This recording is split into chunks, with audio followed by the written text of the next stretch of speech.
క్రీస్తునాథుని యందు ప్రియులకు సహోదరి సహోదరులారా, ఈనాడు యొక్క వాక్య సందేశాన్ని వినుటకు విచ్చేసిన మీ అందరికీ కూడా ఆ పునరుత్థాన క్రీస్తు యొక్క ఆశీర్వాదము లభించునుగాక. ఈనాటి పరిశుద్ధ వాక్కు సందేశము ఆరంభించడానికి ముందుగా ఒక చిన్న కథను మీకు తెలియచేస్తాను. ఒకానొక ఊరిలో ఒక వ్యక్తి చైన్ స్మోకర్గా జీవిస్తూ ఉన్నాడు. అంటే అతడు విపరీతంగా పొగ తాగేవాడు. రకరకాలవి అతడు ప్రయత్నం చేసేవాడు. ఈ విధంగా ఈ పొగ తాగడానికి అతడు బానిస అయిపోయాడు. కానీ ఒకానొక స్థితిలో ఉన్నప్పుడు అతడు తనను బట్టి తాను మనస్తాపపడ్డాడు. అయ్యో, నేను ఎందుకు ఇలా అయిపోయాను, ఎందుకు నా జీవితం ఇలా అయిపోయింది అని అతడు మనసులో బాధపడ్డాడు. ఎలాగైనా ఈ అలవాటు నేను మానితే నా జీవితమే మారిపోతుంది అని, ఈ అలవాటు నుంచి బయటపడాలి అని ఒక నిర్ణయం చేశాడు. అతడు చేసినటువంటి నిర్ణయం ప్రకారంగా ఒకరోజు దేవుని ఆలయానికి వెళ్ళి దేవుని ప్రార్థన చేశాడు. ప్రభువా, ఈరోజు నేను ఈ యొక్క అలవాటును మానేయాలనుకుంటున్నాను, ఈ రోజు నుండి నాకు సహాయపడమని దేవునికి మంచిగా దండం పెట్టుకొని ప్రార్థన చేసుకున్నాడు. మరి ఆ రోజు నుంచి అతడు ప్రారంభించాడు పొగ తాగకుండా ఉండాలి అనేటువంటి కార్యం. ఒక గంట గడిచిందండి, బాగానే ఉంది. కానీ ఒక గంట తర్వాత నుంచి మనసులో ఏదేదో అలజడి మొదలవుతుంది. ఒక పక్క మరి సమయము గడిచే కొద్దీ నోరు పీకుతా ఉంది, నాలుక పెడుచుగట్టుకుపోతా ఉంది. ఆ అలవాటు మళ్ళా తనకు గుర్తుకొస్తూ ఉంది. నోరేమో లాగేస్తూ ఉంది, పోయి ఆ యొక్క పొగ తాగాలనేటువంటి ఆలోచన అతనికి పదే వస్తూ ఉంది. అయినా కూడా చాలా కష్టమైనా కూడా అట్లే కంట్రోల్ చేసుకుంటూ వచ్చాడు. ఆ రోజు ఉదయము మధ్యాహ్నం గడిచిపోయిందండి, సాయంకాలం అయింది. పల్లెటూరు కాబట్టి పెద్దలు బయటనే కూర్చొని మాట్లాడుతూ ఉంటారు. సో ఇతడు కూడా అక్కడ కూర్చొని మాట్లాడుతూ ఉన్నప్పుడు తన తోటి వారు వచ్చి పక్కన కూర్చొని మాట కలిసి చాలా మాటలు మాట్లాడుతున్నారు. ఇలా మాటల సంభాషణలో సడన్గా తన స్నేహితుడు ఒకడు వెంటనే జోబుల నుండి సిగరెట్ తీసి వెలిగించి గుఫా తాగడం మొదలుపెట్టాడు. ఎప్పుడైతే తన స్నేహితుడిని ఈ యొక్క సిగరెట్ తీసుకుని అతడు ఆస్వాదించడం చూస్తూ ఉన్నాడో, ఇంకా ఈ వ్యక్తి ఇంకా తనను తాను కంట్రోల్ చేసుకోలేకపోయాడు. ఇంకా అయ్యిందిలే, ఇదే లాస్ట్ సార్ అనుకున్నాడు. ఇంకా వెళ్ళి తన స్నేహితుని చేతిలో ఉన్నటువంటి ఆ యొక్క సిగరెట్ లాగి తను తాగడం మొదలుపెట్టాడు. తను అనుకున్నాడు ఇదే లాస్ట్ సార్ అని. తీరా చూస్తే మరుసటి రోజు ఇంకొకసారి మళ్ళా లాస్ట్ సార్ అని మళ్ళా మొదలుపెట్టాడు. అది అలాగే కొనసాగిందే కానీ తాను ఆ అలవాటు నుంచి బయటపడలేకపోయాడు. తన యొక్క మళ్ళా పాత జీవితంలోనికే, పాత అలవాట్లలోనికే అతడు పడిపోయాడు. ప్రియులకు సహోదరులారా, మన జీవితంలో కూడా మనం చాలాసార్లు ఈ విధంగా ఒక మంచి ప్రయత్నముతో, ఒక మంచి ఆలోచనతో జీవితాన్ని మార్చుకోవాలని ప్రయత్నిస్తూ ఉండేటువంటి క్రమంలో మళ్ళా మనం తిరిగి మన పాత జీవితంలోనికి పడిపోయేటువంటి సందర్భాలు. ఈ క్రమములో ఆధ్యాత్మిక జీవితంలో కూడా ఇలా జరిగేటువంటి అవకాశాలు ఎన్నో ఉన్నాయని నేను మీకు తెలియచేస్తున్నాను. ప్రియులకు సహోదరులారా, మనం చూసినట్లయితే ఆ యొక్క పునీతులు ఎవరని మనం చెప్తూ ఉన్నామో వారందరూ మరి ముఖ్యంగా ఒక పాపపు జీవితం నుంచి బయటపడి ఒక పుణ్య జీవితాన్ని సంపాదించుకున్నటువంటి వ్యక్తులకు వారందరూ ఎదుర్కొన్నటువంటి మొట్టమొదటి శోధన ఏంటో తెలుసా? తమ యొక్క పాత జీవితంలోనికి వెళ్ళిపోవాలి అని, తమ యొక్క పాప జీవితపు ముందు జీవితంలోనికి తిరిగి వెళ్ళిపోవాలనేటువంటి ఈ శోధన అనేక సార్లు వస్తూ ఉంటుంది. ఈరోజు సువిశేషంలో కూడా అటువంటిది జరుగుతుంది. పేతురు గారు మరి ఇతరమైనటువంటి శిష్యులందరూ కూడా మా పాత జీవితంలోనికి వెళ్తున్నారు. పేతురు గారు చెబుతూ ఉన్నారండి, యోహాను శుభవార్త 21వ అధ్యాయము 3వ వచనము, సీమోను పేతురు వారితో, నేను చేపలు పట్టబోచున్నాను అని పలికెను. పేతురు చేపలు పట్టడము అనేది అతనికి కొత్త పని కాదు. నిజానికి అదే అతని పాత జీవితం. ఒకప్పుడు నుంచి అతడు అదే జీవితంలో ఉండి అదే వృత్తిలో ఉన్నప్పుడు ప్రభువు వారిని పిలిచారు. యేసు ప్రభు ఎప్పుడైతే వారిని పిలిచారో ఆ రోజు వారు తమ యొక్క పడవను, వలలను, చేపలను, తమ తండ్రిని అక్కడ విడిచిపెట్టి ప్రభుని అనుసరించారండి. ఈరోజు మనం చూసినట్లయితే అక్కడ వదిలేసినటువంటి తమ వృత్తి కేవలం క్రీస్తు అనుసరణ అనేటువంటి ఒక జీవితంగా మారింది. కానీ ఇప్పుడు ఎప్పుడైతే క్రీస్తు తమ దగ్గర లేడో, మరణించాడు, మరి ఆ తర్వాత క్రీస్తు కనుమరుగయ్యాడు అనేటువంటి ఒక విషయం తెలుసుకుని క్రీస్తుతో తమ జీవితాలు పూర్తిగా మారిపోతాయి అనుకున్నారు, కానీ ఇప్పుడు క్రీస్తే తమ వద్ద లేకుండా పోయాడు. కాబట్టి ఇంకా వారికి ఏం చేయాలో పాలుపోలేదు. అందుకని తమ యొక్క పాత జీవితము అయినటువంటి ఈ వృత్తిలోనికి వెళ్ళిపోతున్నారు. కేవలం పేతురు మాత్రమే కాదు, పేతురుతో పాటు మిగిలిన శిష్యులు కూడా చెప్తూ ఉన్నారు, మేము నీ వెంట వచ్చుచున్నాము అని. అంటే ఇతర శిష్యులు కూడా తమ యొక్క పాత జీవితంలోనికి వెళ్తున్నారు, పాప జీవితంలోనికి వెళ్తున్నారు. ఇక్కడ క్రీస్తు అనుసరణ అనేటువంటిది ఒకటి ఎన్నుకున్నారు కదా, అది ఇంకా పూర్తిగా పక్కన పెట్టేసి తమ యొక్క పాప జీవితంలోనికి వారు వెళ్ళిపోయారు అని ఇక్కడ మనకు అర్థమవుతూ ఉన్నది. ప్రియులకు సహోదరి సహోదరులారా, మనం కూడా ఈ యొక్క తపస్సు కాలమందు ఆ 40 రోజుల పాటు ఎంతో నిష్ఠత కలిగి, చాలా దీక్షా నియమము కలిగి జీవించినటువంటి వారిగా మనం బ్రతికాం. ఉపవాసములతోనూ తపోక్రియలతోనూ చాలా గొప్ప ప్రార్థన పరులుగా మనం బ్రతికి ఉంటాం. అన్ని చెడు అలవాట్లన్నీ కూడా ఈ యొక్క తపస్సు కాలం ముందు పక్కన పెట్టి బ్రతికాం. కానీ ఇప్పుడు ఈ తపస్సు కాలం అయిపోయింది కదా, మనందరికీ కలిగేటువంటి అతి ముఖ్యమైనటువంటి శోధన ఇదే. మనము కూడా మన యొక్క గత జీవితం వైపు వెళ్ళిపోతాం.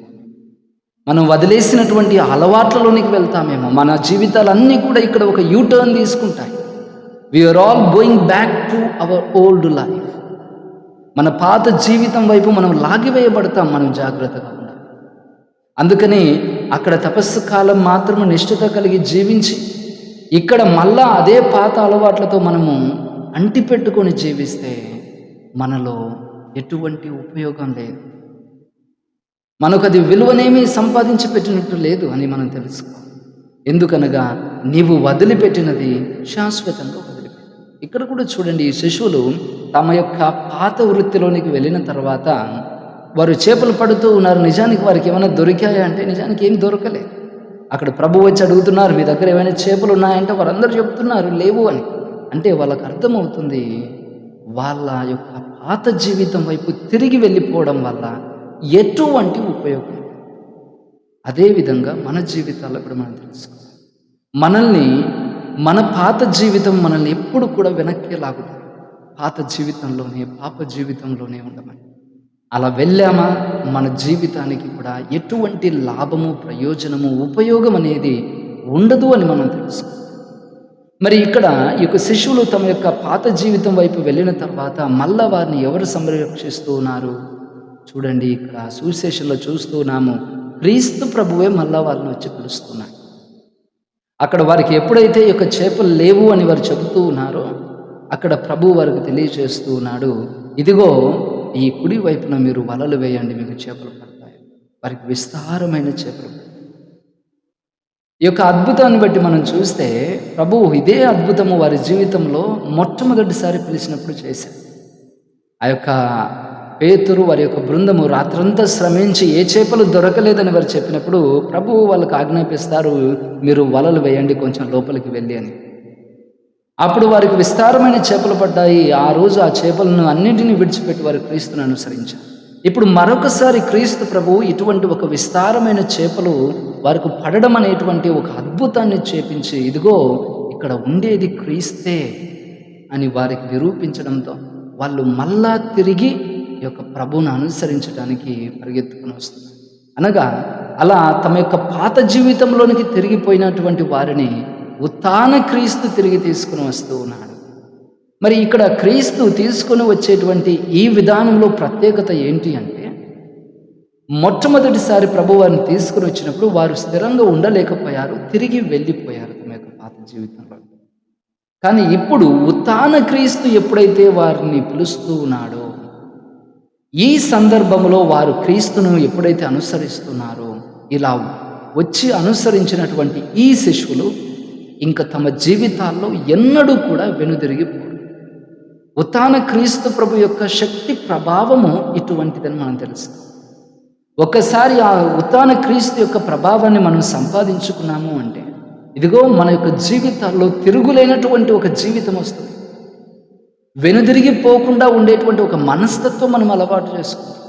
ఆ శిశువుల్లాగా కేవలము క్రీస్తు వెంబడే నడవగలిగేటువంటి ఒక మనస్తత్వంలోనికి మనం వస్తామని ఈరోజు మనం తెలుసుకోవాలి. ప్రియులకు సహోదరి సహోదరులారా, మరి ఈ యొక్క ఉత్థాన క్రీస్తు వీరిని వచ్చి పిలుస్తా ఉన్నప్పుడు ఈ యొక్క సువిశేషంలో మనం చూసినట్లయితే ప్రధానంగా పేతురు గారి గురించి మనకు తెలియచేయడం జరుగుతూ ఉంది.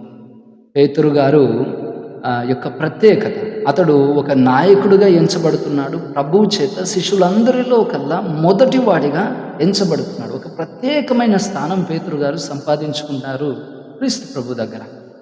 మరి ఇది ఎలా సాధ్యమైంది? ఎందుకు పేతురు గారికి క్రీస్తు ప్రభు ఒక ప్రత్యేకమైన స్థానం ఇచ్చాడు? దీనికి కారణము పేతురులో ఉండేటువంటి ఒక ముఖ్యమైనటువంటి సుగుణం.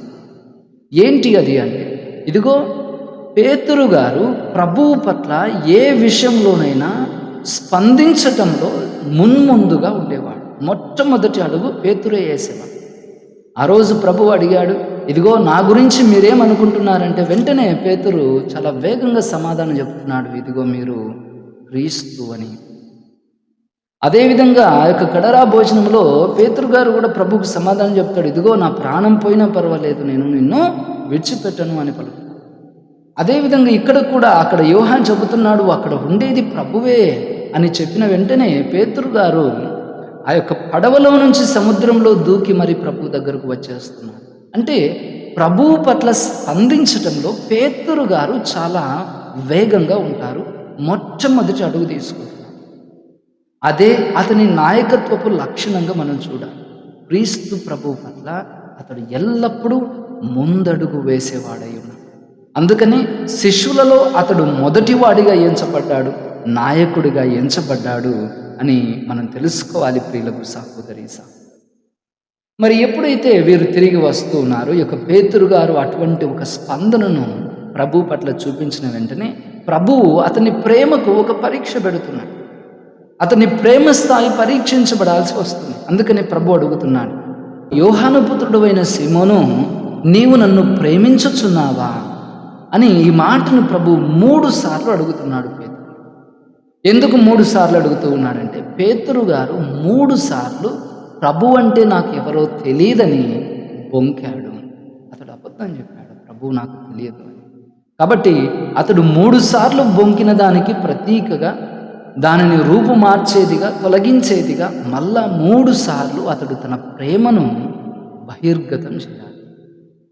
ఆ విధంగా అతని ప్రేమ స్థాయిని ప్రభు పరీక్షిస్తుంది. కానీ ఇక్కడ గమనించాల్సిన ఇంకొక విషయం ఏంటి అంటే, ప్రభువు అతని ప్రేమను గురించి ప్రశ్నించిన ప్రతిసారి, నేను ప్రేమిస్తున్నాను అని పేతురు చెప్పిన ప్రతిసారి ప్రభు ఒక బాధ్యతను అతనికి అప్పచెప్పాడు. ప్రభువా, నేను నిన్ను ప్రేమించుచున్నానన్నప్పుడు ప్రభు అంటూ ఉన్నాడు, ఇదిగో నా గొర్రెలను మేపుము, నా గొర్రెలను కాయుము, నా గొర్రెలను మేపుము అని ఈ విధంగా 3 సార్లు ఒక బాధ్యతను అతనికి భుజాల మీద ఎత్తుతున్నాడు.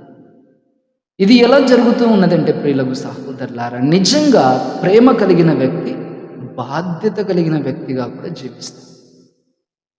ప్రేమ అనేది జస్ట్ ఊరికే మనం తెలియచేసేటువంటి ఒక భావమే కాదు, అది ఒక బాధ్యత కూడా. అందుకని ప్రేమించు వ్యక్తి బాధ్యతాయుతంగా జీవించాలి.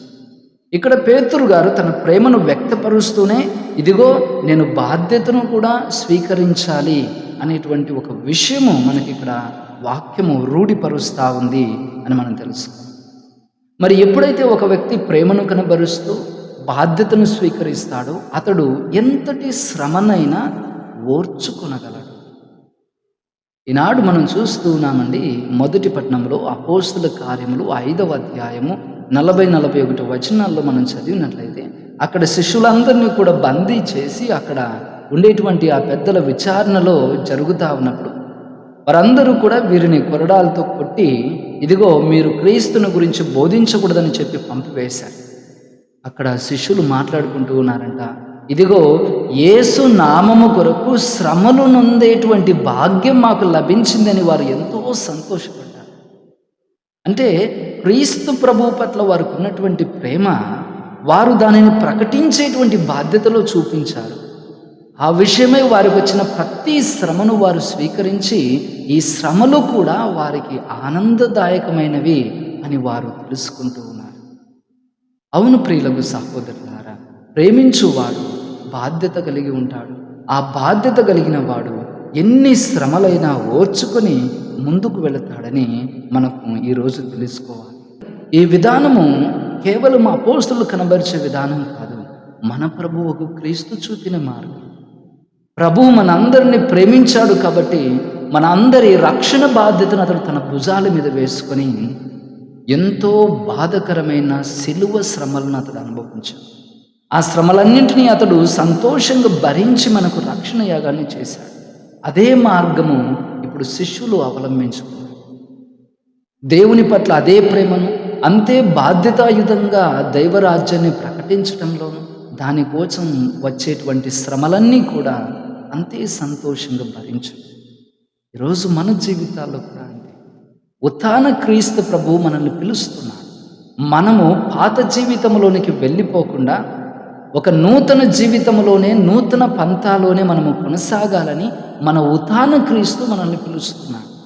ఈ పిలిచేటువంటి ఉత్థాన క్రీస్తు చెంతకు వెళ్ళేటువంటి నీవు నేను మన ప్రేమ నిరూపించుకోవాలి అతని మీద. ఆ ప్రేమను నిరూపించుకునేటువంటి ఈ సమయంలో నీకంటూ దేవుడు ఒక బాధ్యతను ఇస్తాడు. ఒక తల్లిగానో, తండ్రిగానో, ఒక సామాజిక ఉపాధ్యాయులుగానో, లేకపోతే ఒక గురువుగానో, మఠకన్యకగానో, ఒక సంఘ కాపరిగానో, ఒక ఆధ్యాత్మికత కలిగినటువంటి ఒక విశ్వాసిగాను దేవుడు నీకు బాధ్యతలు ఇస్తాడు. వాటిని నెరవేర్చాలి. ఆ నెరవేర్చే క్రమంలో ఎన్ని శ్రమలు కలిగినా, ఇదిగో నా ప్రభువు విజయుడైనాడు, ఈ శ్రమలన్నింటిలో కూడా నేను కూడా విజయునవుతాను అనేటువంటి ఒక దృఢ నమ్మకంతో ఆ శిష్యులలాగా మనము కూడా మన జీవితాల్లో ముందుకు సాగాలని, ఆ పునరుత్థాన ప్రభు యొక్క అత్యంత ప్రభావవంతమైనటువంటి శక్తిని మనం పొందుకొని జీవింపగలగాలని ఈరోజు మనం ప్రార్థిద్దాం. ప్రభువు మిమ్మందరినీ ఆశీర్వదించుదురుగాక. ఆమేన్.